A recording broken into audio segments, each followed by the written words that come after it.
Saya teruskanlah bentangan ni. Okey, teruskan.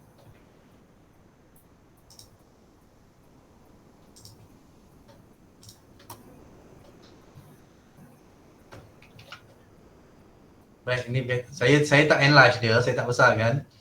Sebab masalah berlaku ni bila kita enlarge dia akan jadi hang tu.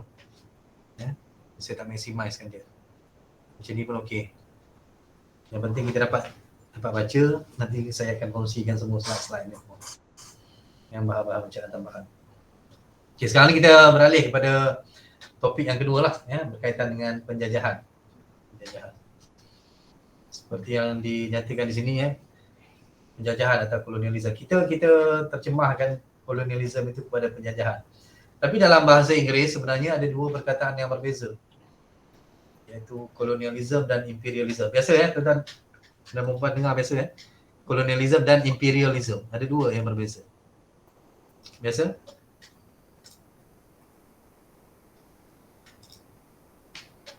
Imperialisme.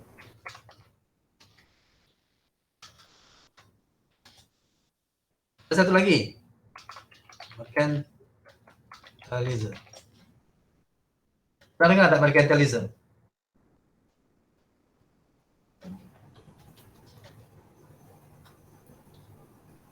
Imperialism, kolonialisme, mercantilism. Secara umumnya dalam bahasa kita sebut dalam bahasa kita sebut penjajahan umumnya. Tapi dalam bahasa Inggeris dia memecahkan penjajahan itu kepada ada yang pernah dengan imperialism dan mercantilism ini. Jadi dia memecahkan berdasarkan kepada keadaan-keadaan yang tertentu yang khusus. Jadi imperialism berdasar dia adalah berkaitan dengan dasar. Imperialism adalah berkaitan dengan dasar yang dibuat oleh kuasa penjajah itu di negara dia untuk keluar menjajah. Itu dasar imperial. Kalau tuan-tuan dan perempuan biasa dengar di London ada Imperial College. Imperial College ni satu dia macam universiti lah. Walaupun nama dia college tapi sebenarnya dia dah bertahap universiti dan masuk ranking dunia juga lah antara yang sohor Imperial College ini. Imperial College di London itu dia sebenarnya adalah satu tempat untuk menggubal dasar-dasar atau memikirkan apakah dasar ataupun pelan-pelan yang nak dibuat di semua tanah jajahan British. Di Malaysia, di India, Hong Kong, di Hong Kong lagi di Myanmar, semua itu adalah ada tempat yang mereka gubal itu di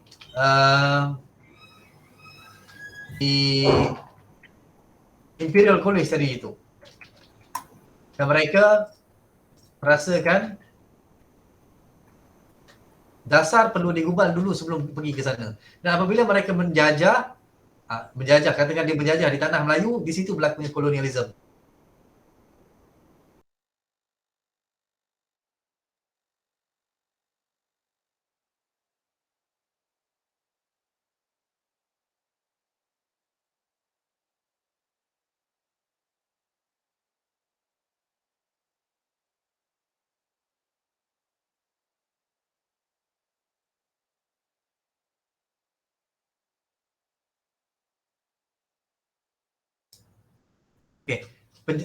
Penjajahan secara umum mereka kalau kita sebut penjajahan mereka sebut imperialisme adalah dasar yang digubal dalam tempat mereka, kolonialisme dasar yang diperkenalkan di tempat tanah jajahan, mercantilism adalah penjajahan yang digerakkan oleh perdagangan. Dan bagaimana mereka menggerakkan perdagangan ini? Ya, Veni Vidi Vici itu adalah imperialism lah. Dia dipopularkan oleh Caesar kan, Julius Caesar tu. Itu berkaitan dengan imperialism. Tapi falsafah yang digubal ataupun dipikirkan oleh Julius Caesar itu. I came, I saw, I conquered. Kita kena faham penjajahan ini berlaku disebabkan apa? Dan sebenarnya berlakunya penjajahan secara besar-besaran dalam dunia ini ada banyak penjajah lah, kuasa-kuasa penjajah. Dan penjajahan berlaku daripada awal lagi, pada zaman Mongol, zaman Rom. Tapi ketika zaman moden, penjajah terbesar yang pernah wujud di muka bumi ini adalah British. Penjajah terbesar yang pernah wujud dalam muka bumi ini adalah British. Dan British menggunakan jalan air, jalan perkapalan, jalan laut untuk menjajah. Berlakunya penjajahan antara kita kata middle age, zaman pertengahan, selepas zaman pertengahan itu adalah disebabkan oleh pertentangan atau persaingan antara kuasa-kuasa barat. Sebelum daripada itu,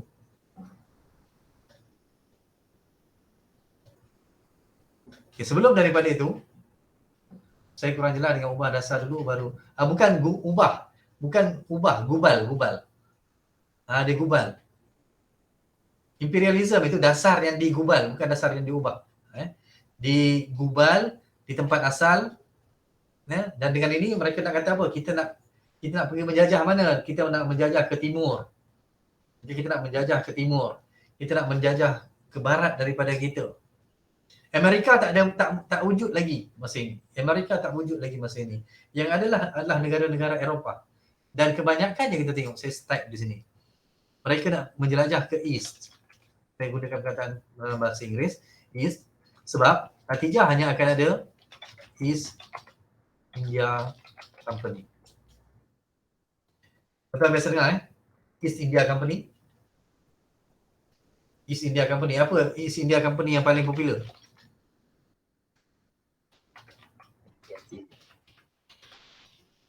East. Ringkasnya EIC. Boleh tengok di ruangan chat tu, saya type di situ. East India Company biasa dengar kan? Syarikat Hindia Timur Inggeris lah dalam bahasa kita tu. Syarikat Hindia Timur Inggeris. CHTI, Syarikat Hindia India Timur tu. Okey, Syarikat India Timur Belanda, betul. SHTB. SHTI tadi Miss Puan Rashwinda kata SHTI. Cik Afzal kata SHTB. Syarikat India Timur Belanda, betul. Kita dengar, kata kunci di sini adalah Hindia Timur, East India. Dan ada lagi, bukan sahaja Syarikat Hindia Timur Belanda, Syarikat Hindia Timur Denmark.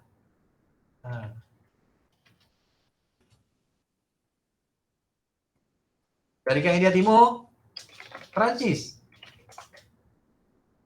Syarikat Hindia Timur Portugis. Spanish, Perancis, Portugis, syarikat India Timur. Okey, syarikat India Timur, nampak tak? Kata kunci di sini adalah apa? East India. Syarikat India Timur. Dan bila ditubuhkan, apakah syarikat yang mula-mula ditubuhkan? Bila? Tahun 1600. Okay. 1600 hingga 1602 ni. 1602. Okey. Sorry, 1600 hingga 1602 ni.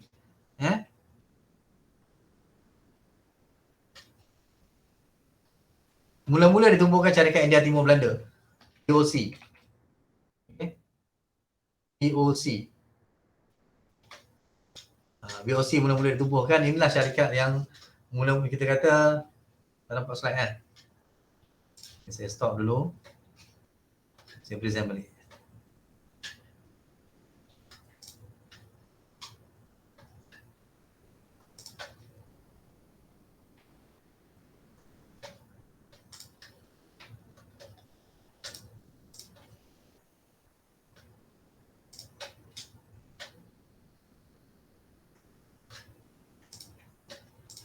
Okey. Nampak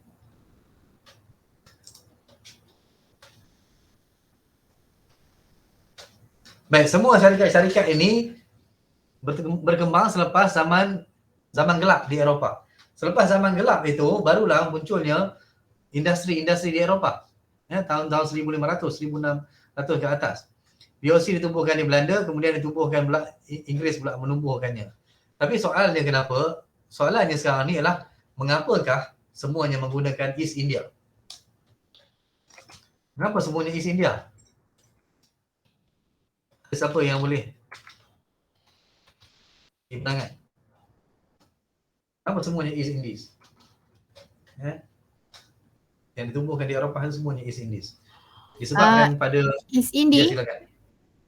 Sekejap mungkin sebab nama kejap saya terbaca kat tempat lain tapi saya tak tahu benar ke tidak kan. Sebab sebenarnya di tanah Melayu atau zaman dulu-dulu sebelah India ke bawah ke tempat kita ni, ke Nusantara, dikenali dengan nama Tanah Hind. Tanah Hind, Hind. Okey. Tanah Hind. Agak saya lah, wallahualam. Saya terbaca di tempat-tempat lain. Mungkin kerana itu East India kan? Ya. Mungkin lah. Itu saya punya sendiri punya pentaksiran. Okey. Terima kasih, Puan Intan. East Indies. Kalau kita tengok dalam bahasa mereka lah East Indies lah. Kalau si Belanda dia guna Oost Indies. Oost Indies itu East India lah semuanya, ataupun dalam bahasa kita Hindia Timur.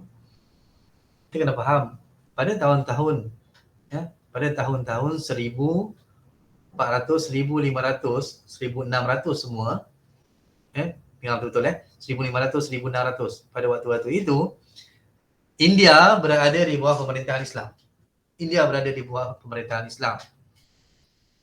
Ketika itu di bawah pemerintahan Islam di India, di bawah Mughal, India adalah antara negara terkaya di dunia. Dan dia menyumbangkan lebih kurang 30% daripada jumlah kekayaan ekonomi yang berlegar di seluruh dunia. Daripada import, ekspor apa semua.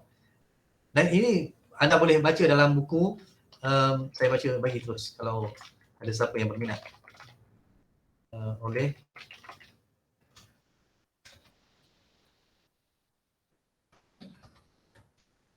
saya perlu bagikan rujukan kalau tuan-tuan nak baca lah Inglorious Empire oleh Dr. Shashi Tharoor. Dia boleh dalam buku ini mengatakan bahawa keseluruhan kekayaan India itu menyebabkan negara-negara Eropah yang baru keluar daripada zaman gelap itu, daripada zaman gelap itu dia merasakan kita perlu pergi ke East India, sebab India dah kaya, India menjadi satu landmark dan benchmark, dan kemudian we go to the east of India sebab di sana ada kekayaan dari India, dan ke timur India itu ada kekayaan yang melimpah ruah. Di mana? Ini dah semua di alam Melayu. Bermula daripada India sampai ke alam Melayu itu ada kekayaan yang melimpah. Sebab itu dia tumbuhkan syarikat. Dan itulah dia syarikat kapitalis, tuan-tuan dan puan, yang pertama kali ditubuhkan secara berstruktur, secara sistematik. Berdasarkan apa? Berdasarkan dengan piagam di parlimen mereka. Piagam di inilah kerajaan mereka.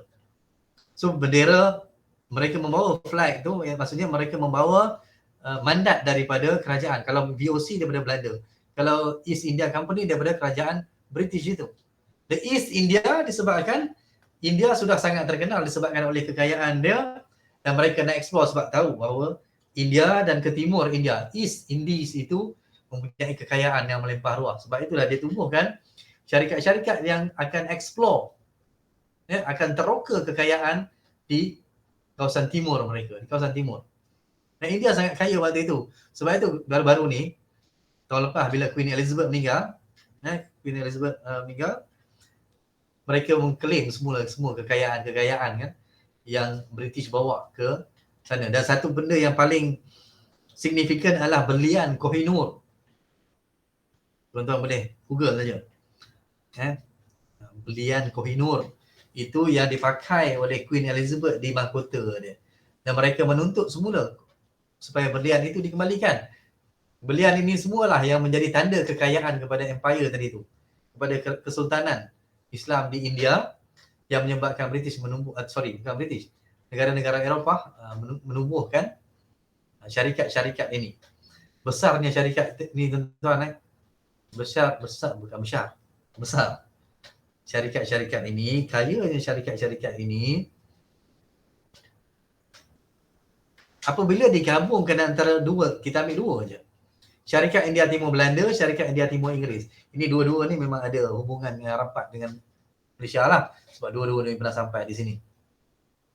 Digabungkan kedua-dua ini, kekayaannya, dua syarikat ini melebihi semua kekayaan yang ada kepada syarikat-syarikat yang kita gabungkan. Tesla ataupun Elon Musk punya tu lah. SpaceX, Tesla, Coca-Cola, McDonald, Alibaba, Amazon, Microsoft, Microsoft ataupun Mark Zuckerberg punya Facebook, whatever. Kalau kita cantumkan kekayaan mereka ini semua, masih belum boleh menandingi kekayaan dua syarikat ini saja. Dua syarikat ini saja. Syarikat India Timur Belanda dan syarikat India Timur Inggeris.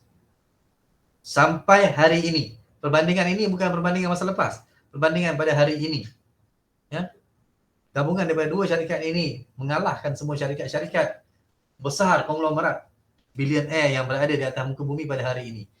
Walaupun kita gabungkan kekayaan mereka. Hebat. Sebab apa jadi kaya macam itu? Sebab mereka bukan saja buat bisnes. Mereka bukan saja menjual barang yang sedikit. Mereka menjarah hasil buminya. Apa yang berada dalam bumi, apa yang berada di atas bumi dan apa yang berjalan di atas bumi itu. Di bawah bumi, biji timah, emas, biji besi, segala benda. Di atas bumi itu ialah ada pokok getah, ada pokok ditanam apa? Nenas ditanam, lada hitam, segala benda itu. Kemudian orangnya menjadi hamba. Dibawa juga sebagai bahan dagangan. Itu yang jadi diaspora tu. Diaspora pergi ke Afrika Selatan, pergi India, pergi Sri Lanka, pergi rata-rata ni. Orang ni semua berpencar. Jadi sebab itu dua syarikat ini dia menjadi negara, menjadi syarikat yang paling kaya di dunia. Hatta tuan-tuan, kalau kita tengok hari ini orang yang terkaya dunia, siapa? Elon Musk, Jeff Bezos, Zuckerberg, Warren Buffett, semua itu tidak ada tentera mereka sendiri. Syarikat, tapi mereka tidak ada tentera. Syarikat India Timur Inggeris, syarikat India Timur Belanda, syarikat yang mempunyai tentera mereka sendiri. Sebab itu saya kata kekayaan ini, kekayaan yang sangat besar. Baik, kemudian berlakulah penjajahan di Malaysia lah. Penjajahan di Malaysia berlaku. Sebelum itu lagi penjajahan Portugis. Ini disebabkan oleh ketenteraan lah. Ketenteraan, penjajahan berlaku. Ini adalah penjajah yang pertama masuk 1511. 1511 itu di Melaka sahaja. Kemudian antara 1511 Portugis menjajah di Melaka. Jatuhnya Kesultanan Melayu Melaka, Kesultanan Melayu Melaka kemudiannya berkembang di Perak. Okey, waris daripada Kesultanan Melayu Melaka. Perak ini adalah waris langsung daripada Kesultanan Melayu Melaka. Manakala Kesultanan Melayu Melaka adalah waris langsung daripada Sriwijaya. Biasa dengar ada ni apa? Kesultanan Sriwijaya, Kerajaan Sriwijaya, kita biasa dengar. Kan? SBUB, okey.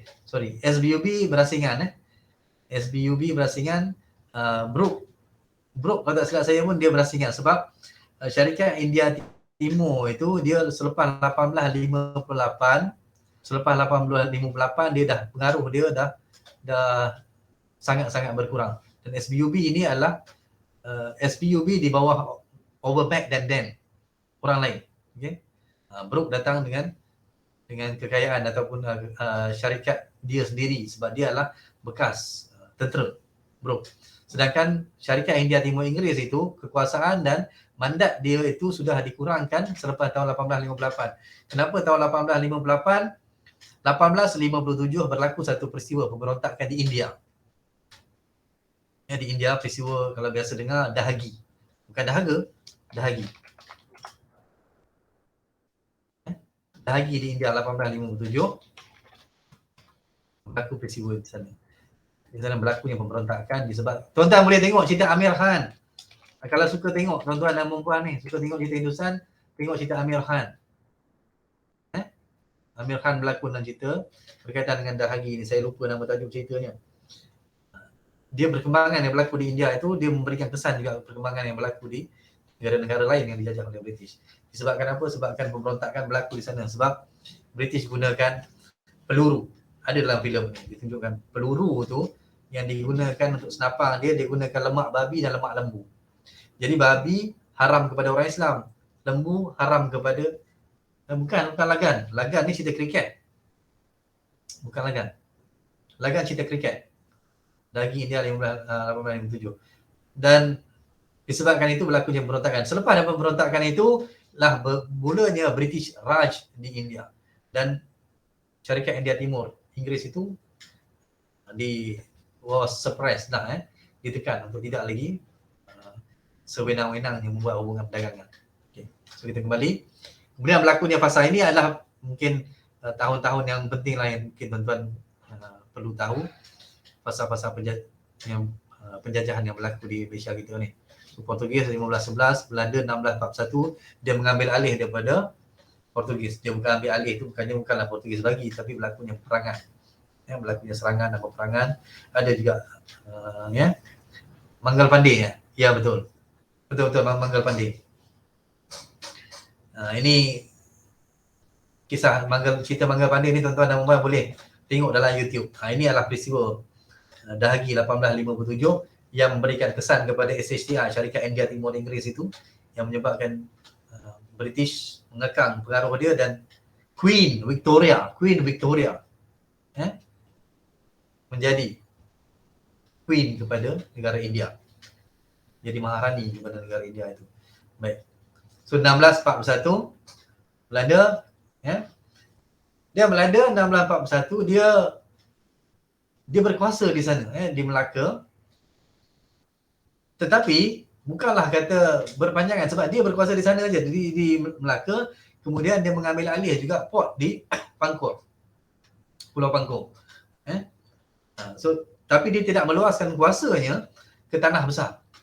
Ke tanah besar maksudnya sampai ke ataslah, ke Perak, ke Selangor, Kelantan, Terengganu, pengaruhnya tidak melebar. Satu-satunya kuasa yang melebarkan pengaruh di seluruh Malaysia, utara, selatan, timur dan barat, Malaysia Timur dan Malaysia Barat, hanyalah British.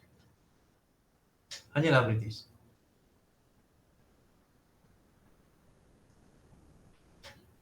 Soalan perlembagaan, okey. Sekejap, soalan perlembagaan nanti saya komen sekejap lagi dalam bab perlembagaan saya. So, British satu-satunya kuasa yang menjajah keseluruhan tanah air ini. Baik, bila mula-mula British masuk? British masuk mula-mula di Pulau Pinang lah. British masuk mula-mula di Pulau Pinang 1786 tuan-tuan 1786 Francis Light masuk di sana. Dan Francis Light juga seorang pedagang. Dia masuk bukan di atas bendera British itu, tapi di atas bendera syarikat ni. Bendera syarikat masuk dan membuat macam manalah kita tahu yang dibuat tipu helah dengan Sultan Kedah apa semua. Akhirnya Pulau Pinang itu terlepas. Kemudiannya berlaku satu lagi peristiwa yang sangat besar, iaitu pada 1824. 1824 inilah yang menjadikan bagaimana Malaysia, Indonesia, Singapura dan negara-negara sekitar kita ni, negara alam Melayu ni ada pada hari ini. 1824 berlakunya perjanjian London atau juga dikenali sebagai Anglo-Dutch Treaty. Perjanjian London boleh juga.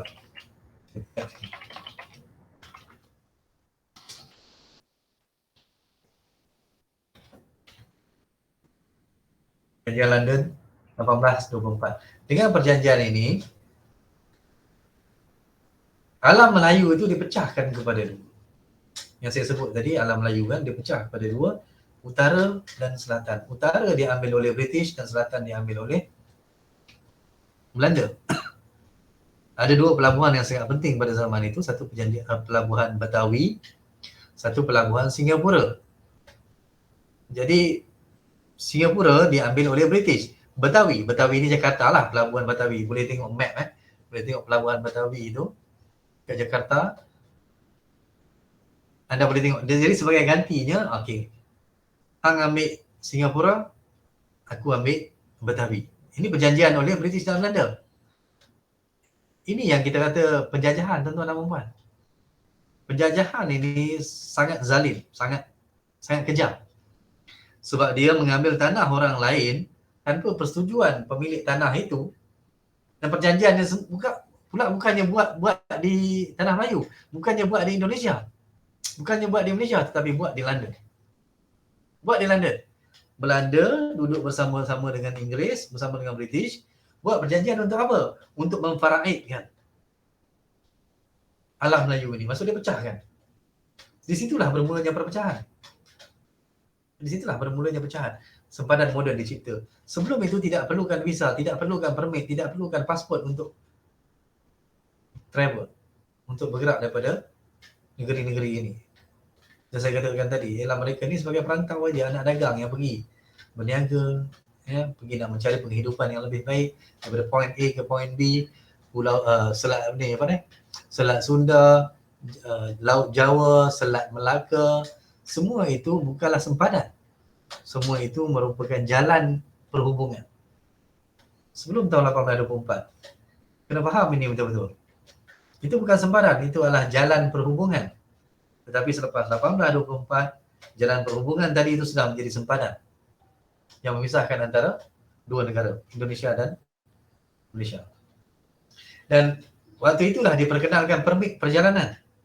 Permit perjalanan ni maksudnya siapa? Orang dari Jakarta nak pergi ke Singapura, kena ambil permit dari pegawai, daripada Resident General di Betawi. Nak pergi Singapura, sampai Singapura dia kena tunjuk kad ni, okey, aku datang dari pelabuhan Betawi. Maksudnya dia orang sana lah. Orang Indonesia, Indos Nesos. Indonesia itu bermaksud Indos Nesos. Daripada perkataan Indonesia pun tak muncul, masih tak wujud. Jawa lah Jawa, Sumatera lah Sumatera. Aceh lah Aceh. Palembang lah Palembang. Betawi lah tadi. Betawi, Surakarta, Yogyakarta, Surabaya, duduk terasingan. Tak ada Indonesia. Indonesia itu satu identifikasi yang diberikan oleh Belanda. Indos Nesos. Indos Nesos. Saya tulis ni. Indos Nesos maksud pulau-pulau di Lautan Hindi. Identifikasinya itulah dia, Indonesia kemudian menjadi Indonesia. Jadi kita ada berita tentang, tadi ada sebut tentang Austronesia. Austronesia adalah rumpun yang duduk di sini, di kawasan rumpun Melayu ini. Indonesia itu rumpun-rumpun yang mempunyai bahasa itu. Bahasa Austronesia. Indonesia adalah identifikasi yang diberikan oleh penjajah.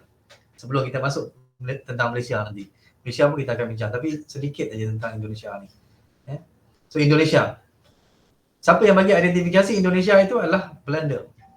Sebelum itu dia duduk sebagai tanah-tanah atau wilayah-wilayah yang mempunyai raja-raja dia sendiri, pemimpin-pemimpin dia sendiri. Tapi digabungkan menjadi Indonesia. Indos Nesos. Tapi Malaysia itu bukanlah Malay Nesos, bukan.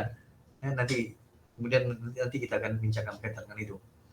Baik, selepas 1824, satu lagi perkembangan yang menyebabkan penjajahan semakin berleluasa di Malaysia ataupun spesifik waktu itu di Tanah Melayu adalah Perjanjian Pangku. Tahu Perjanjian Pangku habis dengar Ini yang popular kan?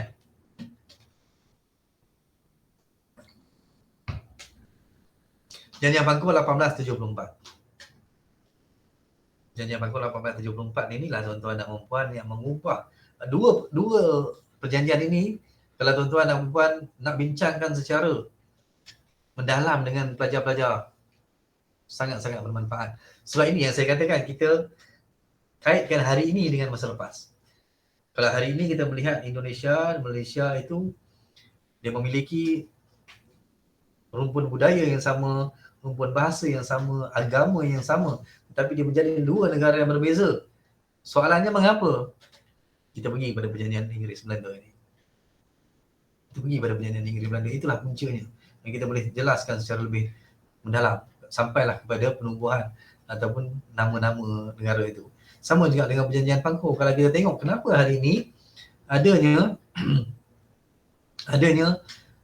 Perdana Menteri, adanya Menteri Besar, adanya Sultan, adanya Yang di-Pertuan Agong. Mengapa begini? Sedangkan ini bukannya struktur asal, ya, struktur asal apa ni pemerintahan Melayu tradisional, bukan? Walaupun dia bendahara ada dulu.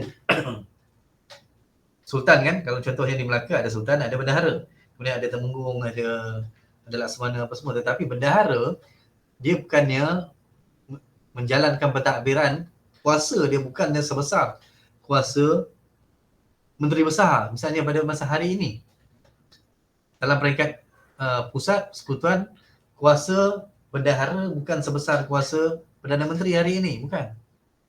Tapi ada perubahan yang berlaku, kemudian satu perkembangan yang menyebabkan kuasa seorang tadbir menjadi sangat besar. Tetapi dia hanya terbatas kepada dua perkara, iaitu agama Islam dan adat istiadat Melayu. Bila mulanya hal ni? Kenapa seorang menteri besar, seorang Perdana Menteri, dia boleh bercakap tentang semua hal, dia boleh mengubah, dia boleh buat dasar tentang semua hal, tetapi hanya melibatkan Islam dengan melibatkan kepentingan Melayu, dia tak boleh buat. Dia mesti kena tunggu perkenan daripada yang di-Pertuan Agong. Dia mesti kena ambil perkenan daripada raja-raja. Dia mesti dapat perkenan dari Majlis Raja-Raja Melayu misalnya, Majlis Raja-Raja. Mengapa? Itu soalan dia, mengapa? Inilah dia perjanjian Pangkor. Di sinilah mulanya. Di sini mulanya. Sebab dalam perjanjian Pangkor itu, Raja Sultan Abdullah perlu menerima seorang residen British. Dan pasal 6 perjanjian Pangkor. Dengar betul-betul, pasal 6 perjanjian Pangkor. Perkara 6 perjanjian Pangkor mengatakan bahawa Raja hendaklah menerima seorang residen dan menyediakan tempat tinggal untuknya. Dan menyediakan segala keperluan dia, maksudnya dengan menggunakan harta negeri, menyediakan segala keperluan dia, gaji dia apa semua, dan menerima segala nasihat daripada residen, kecuali, itu perkataan dia, kecuali dalam hal-hal yang berkaitan dengan agama Islam dan hal-hal yang berkaitan dengan adat istiadat orang Melayu. So, perkara 6 perjanjian Pangkor 1874 ditandatangani di Perak. Perjanjian Pangkor mengecikkan skop raja-raja Melayu dengan benar. Betul.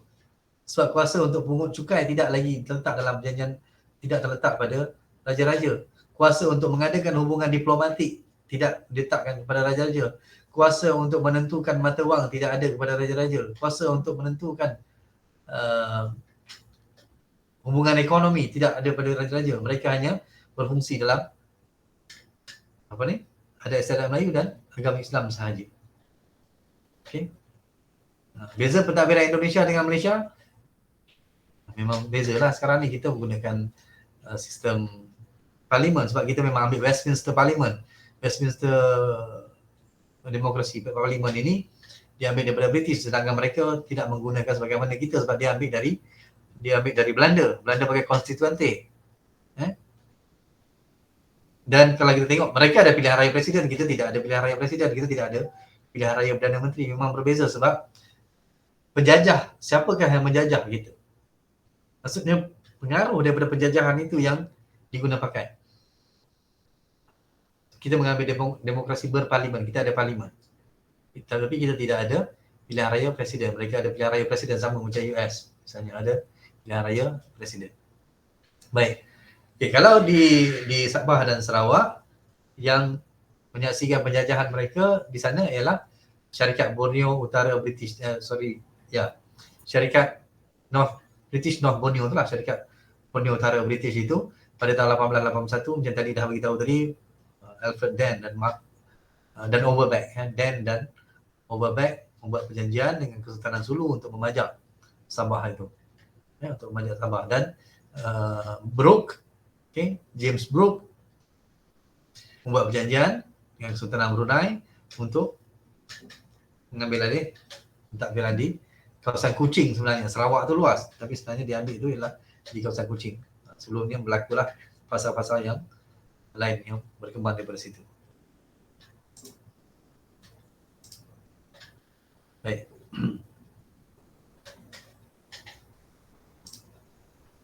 Ini adalah pesan daripada penjajahan di di Malaysia ni. Okay, secara umumnya kita pecahkan macam biasalah. Politik, ekonomi, sosial sebenarnya kan ketiga-tiga ini mana-mana pun dia boleh merentas saja. Sebab kesan daripada politik boleh juga pada ekonomi. Kesan daripada ekonomi boleh juga kepada politik dan juga kepada sosial. Okay. Tapi cuma kita nak buat secara spesifik sebab kita nak menyampaikan mungkin di college community ni kita nak sampaikan kepada pelajar-pelajar pasal SPM ini. So pendekatan yang paling mudah lah kita gunakan seperti mana macam sekolah dulu. Cuma yang pentingnya bagi pensyarah-pensyarah di college community ni lah pada saya menjelaskan keadaan ini. So jangan benda ni terlalu rigid.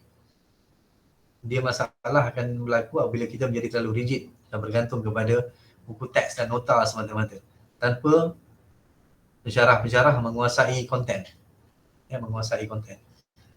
Itu saya kata hujung nanti kan saya akan kongsikan artikel, saya akan kongsikan laman web yang tuan-tuan dan puan boleh gunakan sebagai rujukan untuk tuan-tuan dan puan. Kalau nak share nak kongsikan dengan pelajar-pelajar pun silakan. Silakan terpulang. Tetapi itu saya kata pensyarah atau guru perlu bersedia satu langkah di hadapan pelajar-pelajar anda semua. Jadi anda bolehlah gunakan itu sebagai modal lah sebab banyak laman-laman web ini yang saya bagikan semua nanti adalah laman web yang dia benar-benar sahih. Bukannya hearsay ke, bukannya mitos, legenda ke ataupun hak yang mengarut-mengarut dia orang tulis itu, bukan. Semua yang saya bagi itu nanti adalah laman web yang anda boleh dapatkan primary sources, sumber-sumber primer yang boleh dipertanggungjawabkan. Jadi sahihlah, bolehlah digunakan untuk berhujah dan boleh anda mempertahankan itu. Okey, seperti yang dapat dilihat di sini kesan penjajahan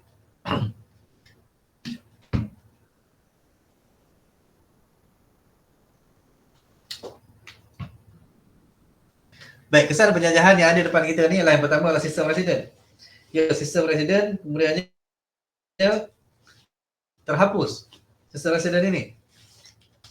Tapi daripada sistem residen inilah kemudiannya berkembangnya sistem pemerintahan moden. Kita kata ada pengenalan kepada idea pada Perdana Menteri, pengenalan kepada menteri besar misalnya ataupun ketua menteri. Dari sinilah munculnya kesan idea itu iaitu daripada penjajahan. Sebab dalam masyarakat Melayu tradisional, raja itu dia berkuasa sepenuhnya. Kalau kita kata berkuasa mutlak. Raja berkuasa mutlak dalam segenap aspek.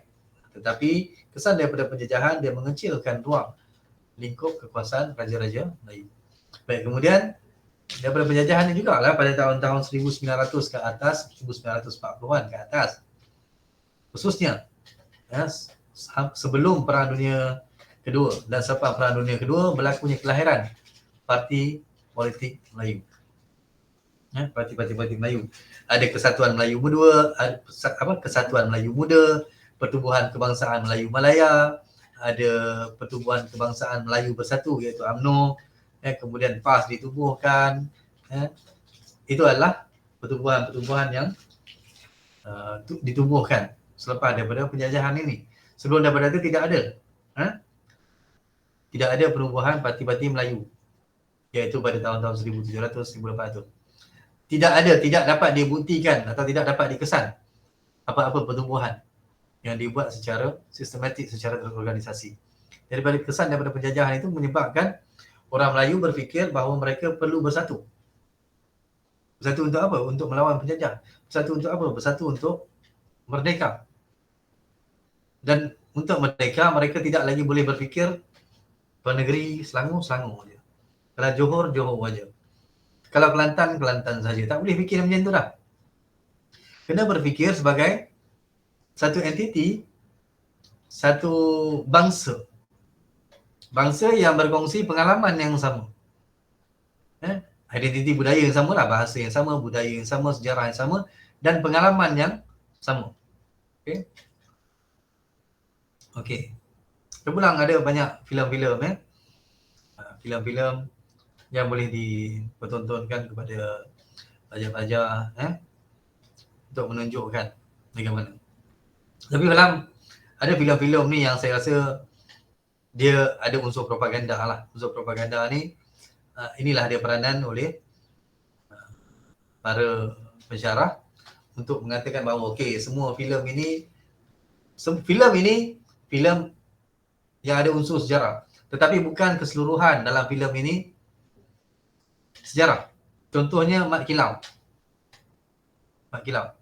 Saya pun dalam kuliah saya akan tayang filem. Saya akan tayang filem, saya pernah tayang, tapi Mat Kilau saya tak boleh tayang lah sebab masih lagi belum ada dalam YouTube misalnya. Tapi saya akan cari filem-filem yang ada dalam YouTube, filem dokumentaris misalnya, filem dan dokumentari untuk ditunjukkan kepada pelajar-pelajar saya di sini. Biasanya kalau 3 jam kelas tu, 1 jam saya akan tayang dengan filem. Ada filem Melayu, ada filem Inggeris, ada filem Indonesia, ada filem Hindi, macam tadi itulah Manggal Pandey tu. Nak menceritakan tentang penjajahan ataupun SHTI tadi tu, cerita Manggal Pandey. Kemudian nak cerita tentang hubungan antara Malaysia dengan Indonesia, misalnya tentang tajuk tadi tu, kaum muda, kaum tua semua tu kan. Ada saya buat satu filem. Bukan saya buat, saya pertontonkan satu filem di situ. Filem Sang Pencerah. Saya filem Sang Pencerah. Jadi segmen-segmen yang berbeza untuk membuka minat mereka. Ini apa ni? Pelajar saya main handphone masa suruh tonton video.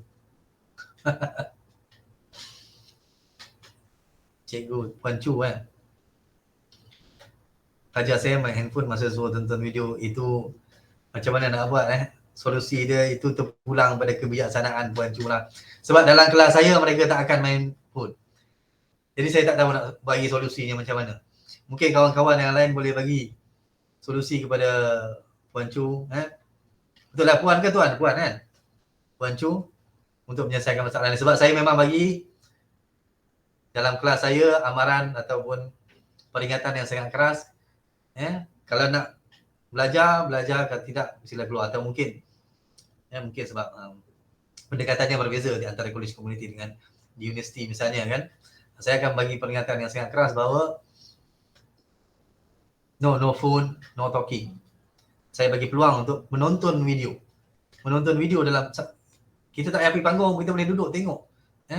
Dalam keadaan orang duduk belajar 3 jam untuk belajar, kita kata sejam kita tengok movie dulu. Jadi enjoy your movie time sekarang ni. Dan kebiasaannya memang kelas saya memang dia orang tak buat lah macam itu sebab dia tahu natijahnya. Mungkin kadang-kadang kita perlu lebih bersikap autokratik juga dalam kelas. Bila perlu. So memang larangan saya bagi ialah antaranya tak boleh bercakap. Jangan bersembang, saya kata. Nak tanya berapa banyak soalan kepada saya silakan. Nak kritik pandangan saya silakan. Nak kritik bangun dan tidak bersetuju dengan pandangan saya silakan. Tetapi pantang larangnya ialah jangan bercakap. Nak makan dalam kelas saya pun saya bagi. Dalam kuliah saya memang bagi belajar-belajar. Kalau kelas pukul 8 pagi saya kata bawa lah kuih dan naik masuk dalam kelas sebab pukul 8 pagi memang waktu sarapan. Makan tanpa ganggu orang lain. Jangan makan nasi kerabu, nasi biryani je dalam kelas. Sama juga pukul 3 petang misalnya, kelas pukul 3 petang. Saya galakkan mereka bawa keropok-keropok. Pukul 3 petang tuan-tuan, pukul 3 hingga 5 tu memang waktu prime time untuk tidur tu. Jadi kita perlu bersifat pragmatik lah, praktikal. Memang kita tahu waktu itu. Waktu kita student pun kita tahu waktu yang mengantuk. Jadi kita bagi peluang untuk itu. Tapi ketika kita bagi kebebasan, kita juga bagi sekatan-sekatan itu. So give and take lah. Give and take mungkin Puan Chu boleh try. Okay, sistem demokrasi. Lahirnya sistem demokrasi. Demokrasi ini sebenarnya macam sistem musyawarah juga lah. Sistem musyawarah juga. Dalam sistem musyawarah pun dia pilih majoriti juga pandangannya. Muafakat kan, dia muafakat, dia musyawarah, kemudian dia fikir apa? Dia kata okey, siapa sokong, siapa tak sokong. Siapa setuju, siapa tak setuju. Jadi, tetapi kesan daripada penjajahan, dia memperkenalkan sistem demokrasi. Demokrasi apa? Demokrasi berparlimen. Itulah dia berlakunya perkembangan yang seterusnya. Kesan daripada penjajahan, kita ada pilihan raya. Pilihan raya yang sistematik. 1955. Pilihan raya kali pertama dia adakan.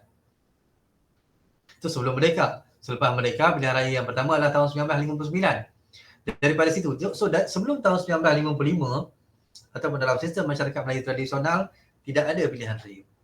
Tidak ada pilihan raya. Inilah dia kesan daripada penjajahan. Baik. Kemudian daripada ekonomi. Dasar ekonomi bebas diperkenalkan. Dasar ekonomi bebas ni macam mana? Siapa ada duit, dia boleh berniaga. Siapa ada modal, boleh berniaga. Dia tidak perlu keizinan, restu atau kebenaran daripada sesiapa. Kecuali dia ada pengenalan kepada sistem percukaian. Ya, sistem percukaian itu datang daripada dasar ekonomi bebas lah, iaitu sesiapa pun boleh berniaga, tapi hasil keuntungannya perlu dibayar kepada kerajaan, the state, kepada negara. Ya, dasar ekonomi bebas. Sebelum daripada itu tidak. Ekonomi kebanyakannya bertumpu kepada istana. Dalam sistem masyarakat Melayu tradisional, ekonomi kebanyakan yang bertumpu di istana, dan daripada istana itu dia akan turunkan kepada pembesar. So dia ada sistem berlapis, kepada raja dan sultan kepada pembesar, pembesar kepada pembesar pun ada berlapis-lapis lah, ada berlapis sampailah kepada penghulu. Sampai kepada penghulu yang akan berhubung terus dengan orang bawahan ini. Orang kebanyakan lah kita kata. Orang kebanyakan. Tapi dasar penjajahan ini kemudian mengubah sistem itu. Kemudian berlakunya pertanian komersial. Pertanian komersial diperkenalkan. Sebelum itu tidak ada tanaman getah besar-besaran, tidak ada tanaman gambir, tidak ada lada hitam, tidak ada nenas. Ada. Bukan tak ada tu maksudnya bukan tak ada. Ada tetapi dia tidak komersial. Sebab orang menanam untuk penggunaan peribadi ataupun digunakan sebagai pertukaran. Bukannya sebagai bahan untuk diekspor. Jadi masukkan penjajahan, atas desakan oleh penjajah, tanaman besar-besaran dibuat. Dan dia digunakan untuk keuntungan siapa? Untuk keuntungan penjajah, bukan untuk kepentingan anak negeri. Ada mungkin orang pertikaikan, kalau macam tu bagus penjajahan ni kan. Kita tengok banyak benda yang positif kan. Dasar ekonomi bebas, pertanian muncul sistem demokrasi. Jadi apa masalahnya? Lebih baik kita dijajah aja. Kan? Lebih baik kita dijajah aja. Banyak perkara yang bagus. Berlakunya perkembangan infrastruktur. Jalan kereta api dibina. Jalan kereta api sebelum penjajahan tak ada tuan-tuan. Tidak ada kereta api di tanah Melayu. Tidak ada kereta api di India. Tidak ada kereta api di Myanmar, di negara-negara yang dijajah ini. Tidak ada bangunan yang besar, bangunan besar yang teguh ini.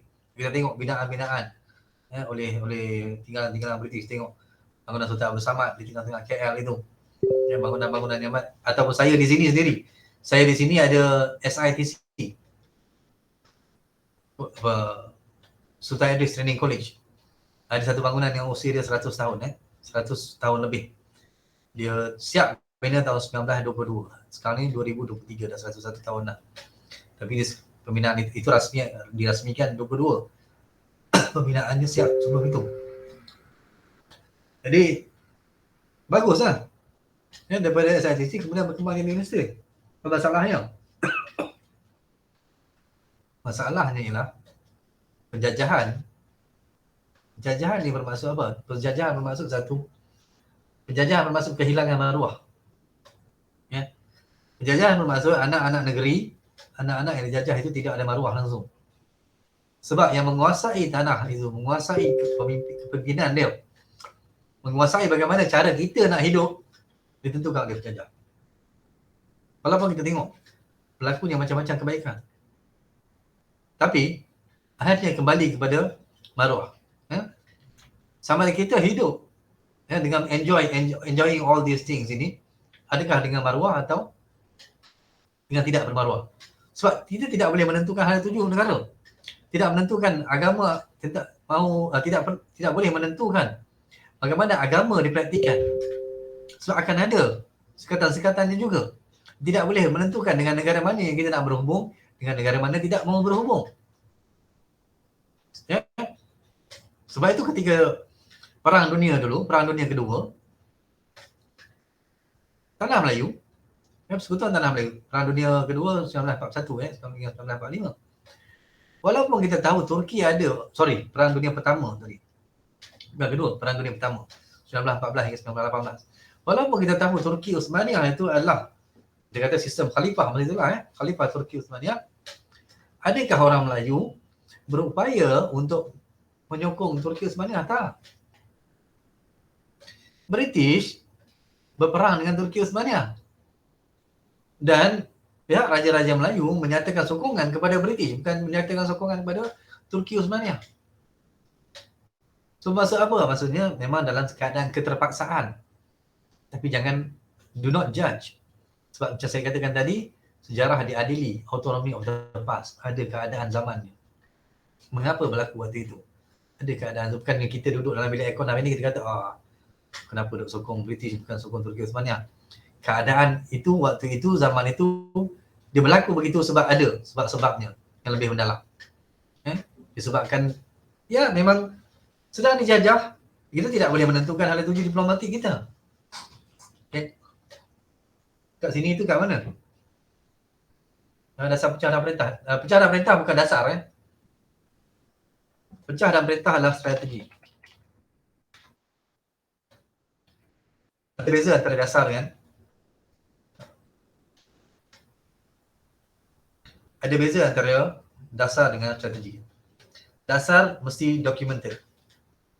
Semua dasar mesti documented. Tidak ada satu dasar yang documented yang mengatakan we divide and we conquer oleh British, oleh penjajah. Tapi strategi dia adalah untuk adalah bagaimana boleh jadi pecah dan perintah itu disebabkan aktiviti ekonomi yang berbeza. Aktiviti ekonomi yang berbeza. Ekonomi tradisional orang Melayu, ekonomi tradisional. Ini yang awal, belum masuk Sabah Sarawak lagi. Di Semenanjung. Orang Melayu, ekonomi tradisional. Orang Cina, ekonomi komersial. Orang India, di ladang-ladang. Dan tidak ada, mereka wujud bersama tetapi tidak berinteraksi. Strategi British sebab dia nak mengekang. Okay. Ini satu lagi penting. Kenapa saya ulang balik lagi sekali, saya kata ada kaitan dengan India. Sebab memang dinyatakan dalam dokumen British, kita belajar daripada kesilapan yang berlaku di India. Apa yang berlaku di India? Mereka membiarkan orang bercampur. Mereka membiarkan orang bercampur. Orang Islam dan Hindu bercampur. Bekerja bersama-sama. Ya, beroperasi dalam satu kawasan yang sama. Menubuhkan persatuan yang lebih awal. Pendidikan diberikan dengan lebih bebas di India berbanding dengan tanah Melayu. Menyebabkan berlakunya pemberontakan pada tahun 1857 itu sudah bermula. Bayangkan tuan-tuan, 1857 sudah bermula pemberontakan terhadap India, terhadap British.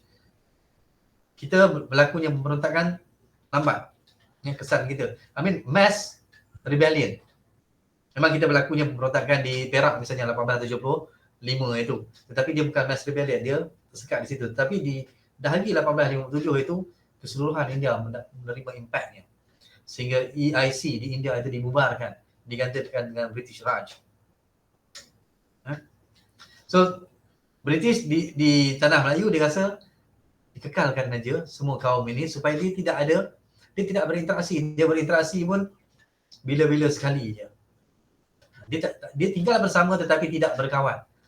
Tidak bergaul mesra. Bila mula bercampur, bergaul mesra, bila betul-betul orang Melayu, orang Cina, orang India dalam konteks Semenanjung ini tahun 1957.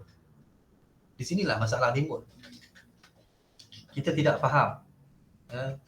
Kita dimerdekakan dalam keadaan ketidakfahaman. Tidak ada kefahaman yang sepenuhnya. Tidak ada pengenalan. Saya suka untuk petik, saya selalu dalam Alhamdulillah.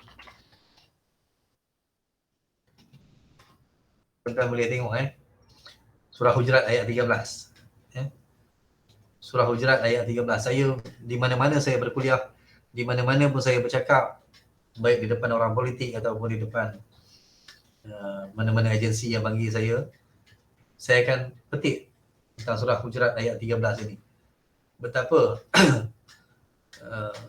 the creator, pencipta itu dia tahu dah sebenarnya masalah manusia ni adalah disebabkan dia tidak ada perkenalan, tidak ada persefahaman antara dia. Itulah punca bagi segala masalah kita. Surah Hujurat dia kata apa? Wahai manusia, kami jadikan kamu kami jadikan manusia daripada seorang lelaki dan seorang perempuan. Dan kami jadikan kamu berpuak-puak dan berbangsa dan berpuak-puak. Supaya apa? Supaya kamu lita'arafu, kamu berkenal-kenalan. Kamu kenal mengenali antara satu sama lain. Tak kenal maka tak cinta, kita kata. Tak kenal maka tak cinta. Sebab Quran dah sebut pun lita'arafu, iaitu kamu kenal mengenal. Masalah kita di Malaysia ni, inilah dia. Kesan daripada penjajahan itu yang Puan Intan tanya tu, strategi pecah dan perintah itu sebab apa? Pecah dan perintah itu menyebabkan kita tidak kenal. Kita tidak ada persefahaman, dan sebab kita tidak kenal, kita tidak faham. Orang ini bercakap dalam bahasa apa? Orang ini bercakap budayanya bagaimana? Orang ini pakaiannya bagaimana? Apa yang boleh, apa yang tidak boleh? Apa yang dia boleh makan, apa yang tidak boleh makan? Agamanya apa? Keraiannya apa? Perayaannya apa? Kalau dia raya, dia buat macam mana? Apa yang dia boleh makan, apa yang kita boleh bagi? Apa yang kita boleh cakap dengan dia? Kita manusia hidup bersama-sama dalam satu wilayah geografi yang sama. Tapi itu kita tahu, kita ada panduan. Itu saya kata, kita ada panduan. Tapi setakat manakah panduan ini diletakkan dalam praktikaliti hidup? Sama ada kita secara individu ataupun sebagai dasar negara. Indonesia mereka lah republik. Okey. Ya. Okey. Baik, kemudian dalam sosial ni tadi masyarakat majmuk lah. Masyarakat majmuk. Tapi adakah kita ni masyarakat yang bersatu padu? Adakah kita ni masyarakat yang bersatu padu? Itu soalannya. Masyarakat majmuk. Majmuk maksudnya apa? Banyak apa? Banyak etnik, banyak kaum, banyak bahasa. Tak ada dah raja-raja, tapi siapa yang jaga Islam di Indonesia? Yang di konteks sana dia ada majlis agama Islam dia ada ulama-ulama dia ada pertubuhan yang besar, dia ada MUIS, Majlis Agama Islam Indonesia. Dia ada dua pertubuhan yang sangat besar, iaitu Muhammadiyah dan Nahdlatul Ulama. Dan mereka, Indonesia adalah negara terbesar, negara Muslim terbesar di dunia. 270 juta penduduk dia, secara total ada 270 juta. Dan lebih kurang 90% daripada 270 juta itu adalah Muslim. Adalah Muslim. Jadi mereka ada dua organisasi yang sangat besar yang sehingga mereka boleh buat keputusan fatwa untuk merayakan hari raya secara berbeza. Walaupun MUIS, Majlis Agama Islam, Majlis Agama Islam Indonesia, MUI, bukan MUIS, MUI. Majlis Agama Islam Indonesia putuskan raya pada sekian-sekian hari, katakan hari Khamis. Nahdlatul Ulama dan Muhammadiyah dia boleh buat keputusan, dia katakan kami tak raya Khamis, kami raya hari Rabu. Atau kami tak raya Khamis, kami raya hari Jumaat.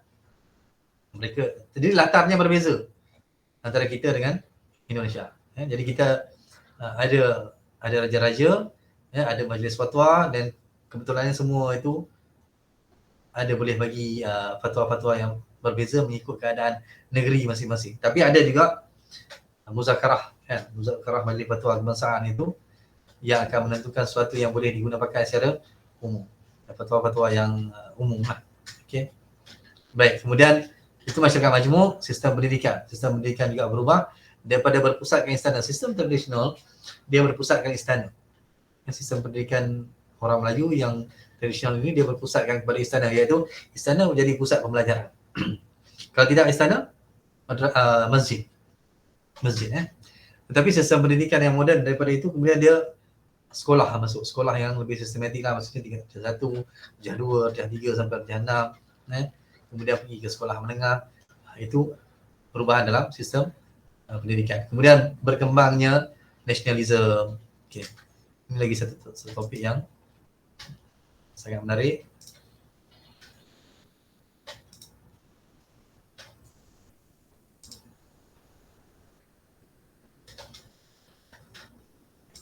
Saya share balik.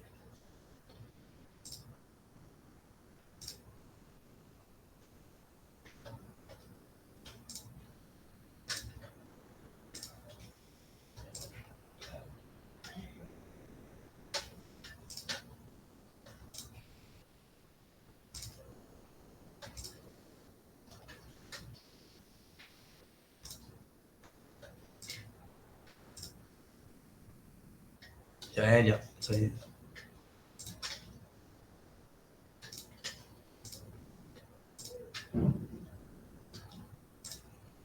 ni tak mahu dah ni.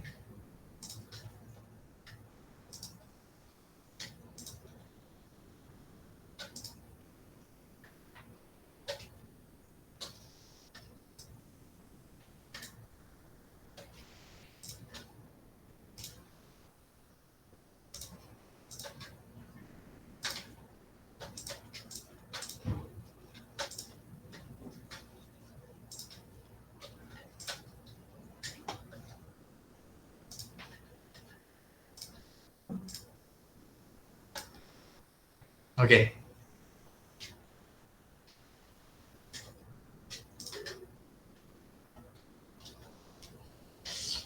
Baik. Ini tiga tiga entiti yang sangat penting dalam negara kita. Iaitu satu yang sebelum merdeka, yang dua lagi ni merdeka lah. Persekutuan Tanah Melayu 1948, Persekutuan Tanah Melayu 1957 dan Malaysia 1993. Persekutuan Tanah Melayu 1948 ini adalah hasil daripada penentangan orang Melayu dan Raja-Raja Melayu terhadap cadangan untuk penubuhan Malayan Union pada tahun 1946 itu. 1946. Perang Dunia tamat pada tahun 1945 pada bulan 8 1945. Selepas daripada bulan 8 1945 itu British masuk balik. Dia tubuhkan British Military Administration. Pemerintahan tentera British. Jadi kita ni pernah berada di bawah pentadbiran tentera tau. Kita pernah berada di bawah pentadbiran tentera lebih kurang tak sampai setahun lah. Tak sampai setahun daripada tahun 45 hingga tahun 46 itu. Dan dia peralihan pemerintahan tentera ni dia nak get rid of all the Japanese influences itu. Kemudian yang kedua dia nak menstabilkan semula. Jadi dia sebelum ada civil administration, pentadbiran awam, tentera kena ambil alih dulu. Dimasukkan dan pada masa yang sama mereka merancang untuk memperkenalkan Malayan Union. Dengan Malayan Union bermaksud apa? Raja-raja langsung tak ada kuasa dah. Semuanya sekarang ni maksudnya Queen. Bukan masa tu belum Queen lagi lah, King George lah. Semuanya menumpahkan taat setia kepada apa? Maksudnya kalau daulat tuanku itu bukan daulat tuanku kita kepada Sultan Perak ke Sultan Selangor, bukan. Daulat tuanku kita kepada King George di London. Begitu. Maksudnya raja-raja dah tak ada langsung kuasa, tidak ada langsung pengaruh dengan pengenalan Malayan Union.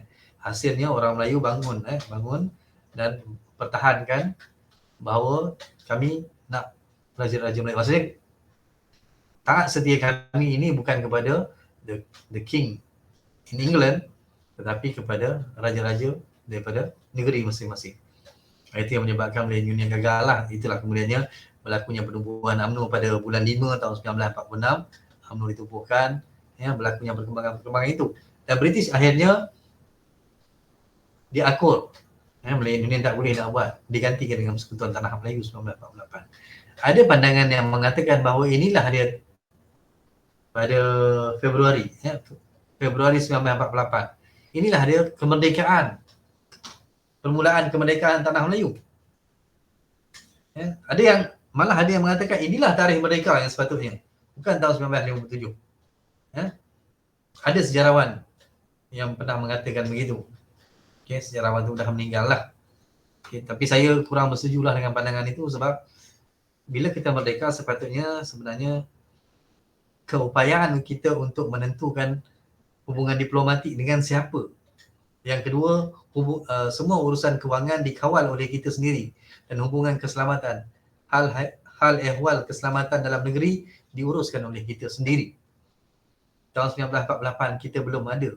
Kita belum boleh membuat hubungan diplomatik, memilih dengan siapa kita nak berhubung. Kemudian nak gubal belanjawan, nak gubal dasar-dasar berkaitan dengan pendidikan, semua tak boleh lagi tahun 1948. Bila dia boleh? Inilah dia Persekutuan Tanah Melayu 1957. Waktu itu baru boleh.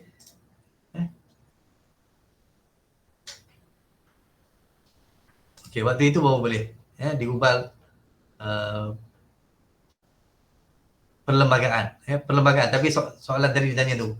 Ya, perlembagaan untuk sebuah negara yang berdaulat mesti kena ada perlembagaan. Ya. Sebuah negara yang berdaulat dia boleh jadi perlembagaan. Perlembagaan itu boleh jadi satu dokumen teks yang tersusun atau dia boleh jadi ceraian-ceraian. Ya, boleh jadi ceraian-ceraian.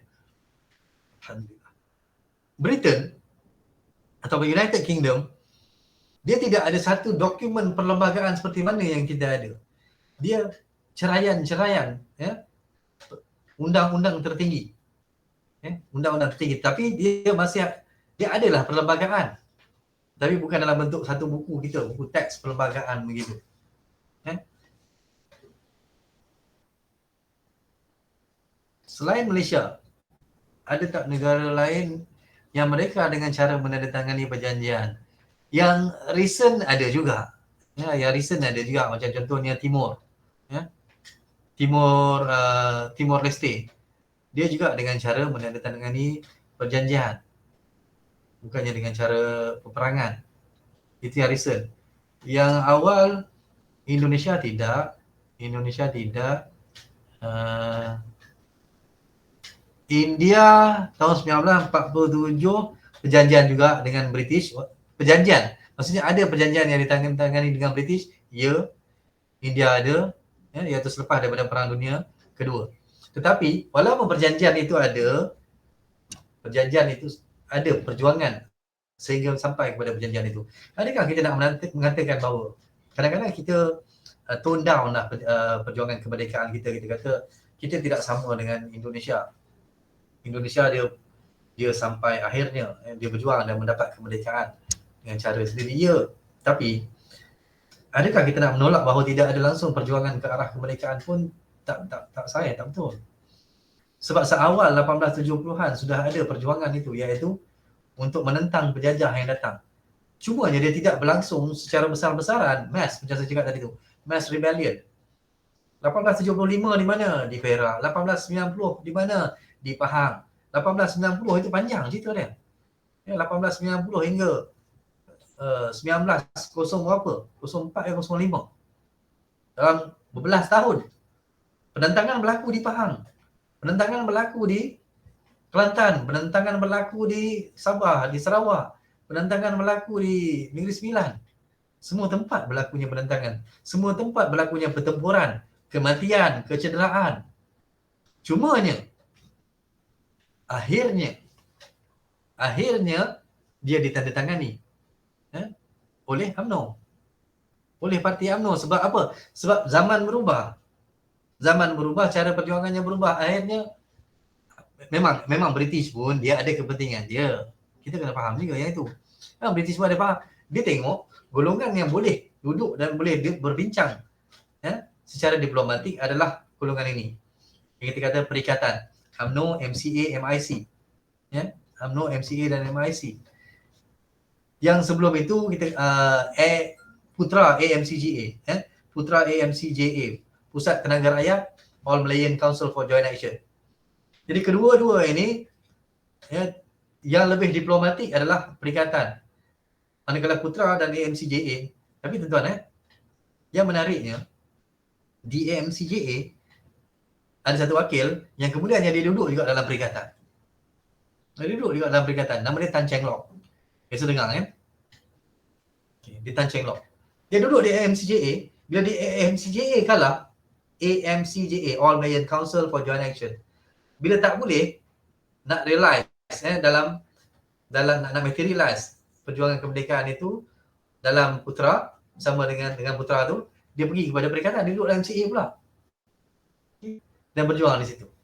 So akhirnya itulah dia perjuangan daripada tahun 1946 itu sebab perjuangan UMNO tubuh 46, MIC tubuh 46, MCA tubuh tahun 49, PAS tubuh tahun 1951.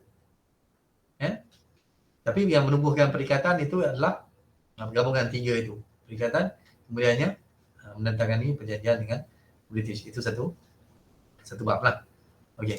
Dan kita masuk kepada Sultan Tanah Melayu.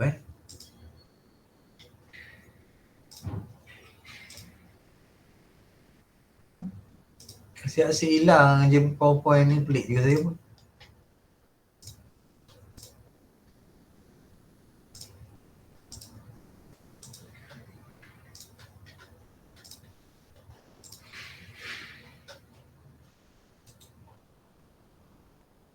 Okay, sementara tak apalah kita.